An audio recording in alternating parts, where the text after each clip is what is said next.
ফজরের নামাজ পড়া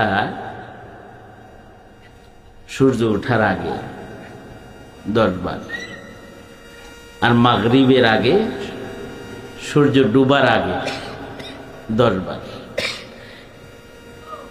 একটা দোয়া যদি 10 বার পড়ো তো 4টা গোলাম আজাদ করার সওয়াব আমলনামায় জমা হবে। নবীজির কাছ থেকে শুনছি, এই দোয়াটা তোমাকে গিফট করলাম, হাদিয়া দিলাম। লা ইলাহা ইল্লাল্লাহু ওয়াহদাহু লা শারীকা লাহু লাহুল মুলকু ওয়া লাহুল হামদু ইউহয়ী ওয়া ইউমীত ওয়া হুয়া হাইয়্যুন লা ইয়ামুত ওয়া হুয়া আলা কুল্লি শাইইন কাদির। 10 বার পড়বা, 4টা গোলাম আজাদ করার সওয়াব পেয়ে যাবে। সাহাবী পায়া খুশি হয়ে গেছে।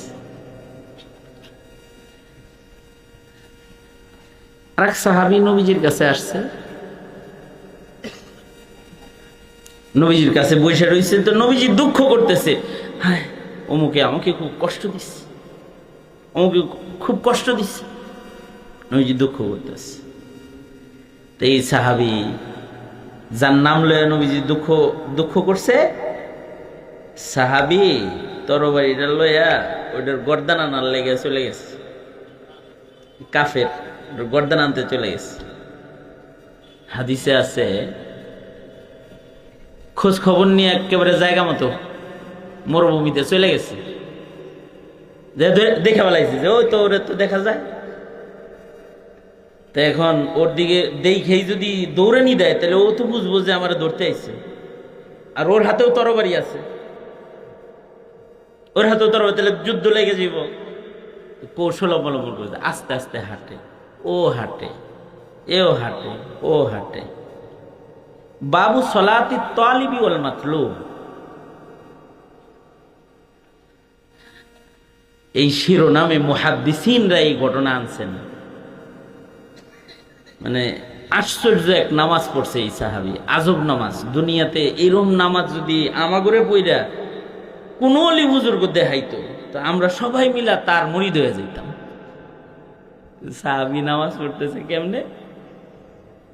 নামাজও পড়ে, হাঁটেও, রুকু দেয়, সেজদাও দেয়, আবার হাঁটেও। কারণ শুধু নামাজ যদি পড়তে যায় তাইলে দুশ্মনটা পালায়া যাবে, আর যদি নামাজ বাদ দিয়ে দুশ্মন ধরতে যায় তাহলে ওক্ত শেষ হয়ে যাবে, নামাজ কাজা হয়ে যাবে। সাহাবী দুশ্মনও ধরবো, নামাজও বাজাইব, তো নামাজও পড়ে, হাঁটে, সেজদা দেয়, হাঁটে, রুকু দেয়, হাঁটে, একসাথে চলতেছে। যাইতে যাইতে নামাজও শেষ হয়েছে, ওর পর্যন্ত চলে গেছে, ওক্তর ভেতরে নামাজ শেষ। এর যে ধরে কয়, বাহ তোমার তরবারিটা তো ফাইন, কত দিয়ে কিনছ? দিয়া, চমৎকার, দারুণ, দেখি তো। আরে টাকা দিয়ে কিনছি না বেটা, ভালো হইব না, দেখ। তরবারিটা দেখালে তো দিছে, তেমনি উঠে কয়, এ কি চিকচিক করতেছে রে ধার, আর গর্দানে একটা বসায় দিছে, গলাটা পড়ে গেছে। এবার মাথার চুলটা ধইরা কল্লাটা নিয়া আল্লাহর রাসূলের কাছে যায় বলে, নবীজি ও আপনার কষ্ট দেয় দেখে যে ওর গর্দানটা লয়ে আইছে। ইমানদারি। আল্লাহর রাসূল সাল্লাল্লাহু আলাইহি ওয়াসাল্লাম বললেন, সাহাবী আমি খুশি হয়ে গেছি, তুমি যে আমার দুশমনকে হত্যা করেছো, খুশি হয়ে গেছে। ও আমার দুশমন না, আমার দুশমন মানে হলো ইসলামের দুশমন, ইসলামের দুশমন মানে হলো আল্লাহর দুশমন, ঠিক না?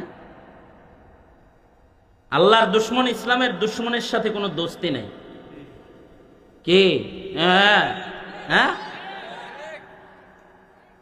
হুজুরের কাছে খালি নামাজ পড়বে না আর বিয়ার খুতবা নিবেন, ছেলের নাম নিবেন, আকিকা করাইবেন, কোরবানিটা দেওয়াইবেন হুজুরে দিয়া, আর ভোটটা যায় দিবেন হইল যে নাস্তিক, মোরতাদ, বেঈমান, হেরে যায় দিয়ে দিবেন। এটার নাম ঈমান না।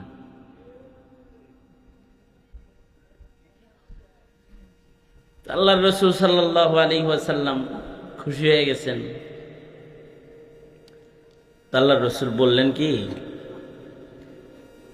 যে আমি তো তোমার উপরে খুশি হয়ে গেছি, তুমি আমার কাছে একটা কিছু চাও আমি তোমাকে দেই। নবীজি বললেন তুমি আমার কাছে একটা কিছু চাও আমি তোমাকে দেই। আল্লাহর রাসূল এই কথা বলছে, অফারটা কি? যা চাইবা তাই দিব। অফার কি?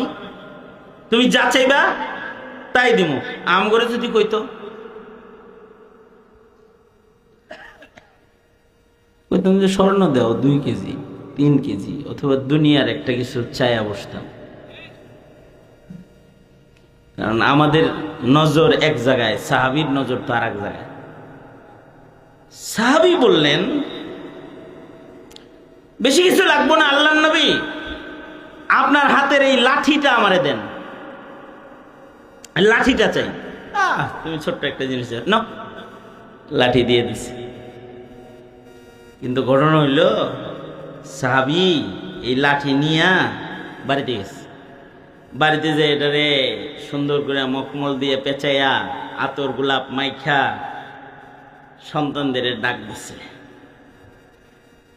ডাক দিয়া বলে কি যে আল্লাহর রাসূল আমাকে এই লাঠিটা দিছে, নবী আমার উপরে খুশি হইছে, এই লাঠিটা নবী যে আমার উপরে খুশি এটার প্রমাণ, দলিল। এটা আলমারিতে রেখে দিচ্ছি, আমি যখন মরে যাব তখন কাফনের কাপড়ের ভেতরে এই লাঠিটা আমাকে কবরে দিয়ে দিবা। নবীর হাতে লাঠি প্রমাণ করবে আমি রাসূলকে খুশি করেছি। এই লাঠিটা নিয়েই আমি আল্লাহর আদালতে দাঁড়াবো।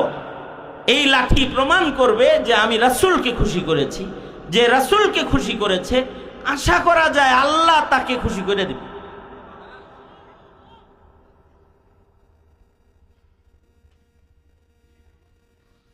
মানে তাদের নজর হইল একেবারে কবর হাসর ওইদিকে,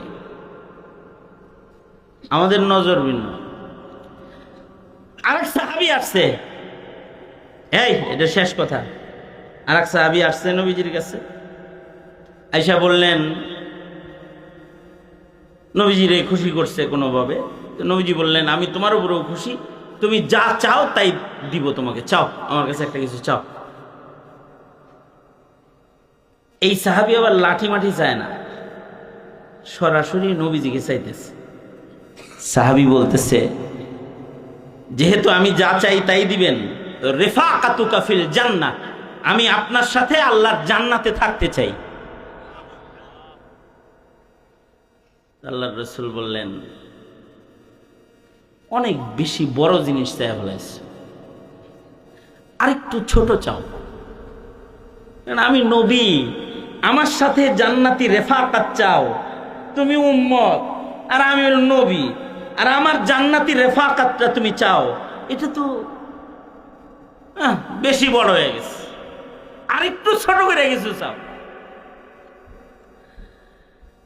সাহাবী বলল এই এত শত বুঝি না, যা চাইছি এটাই, দিলে দিবেন না দিলে নাই, এটাই দিবেন।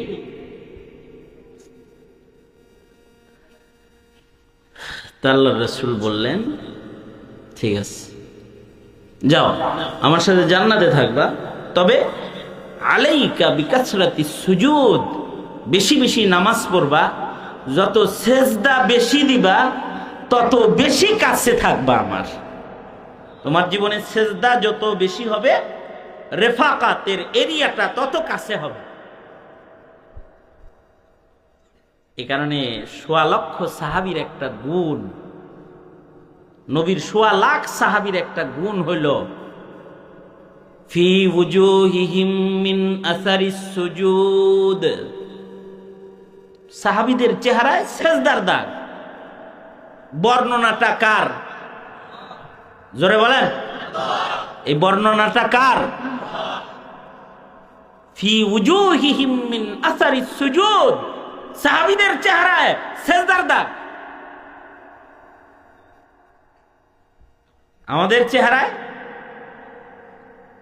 আমাদের অঙ্গ প্রত্যঙ্গে রাজনীতির কফের দাগ আছে, যুবকগণ মানে গায়ে সেজদার দাগ নাই।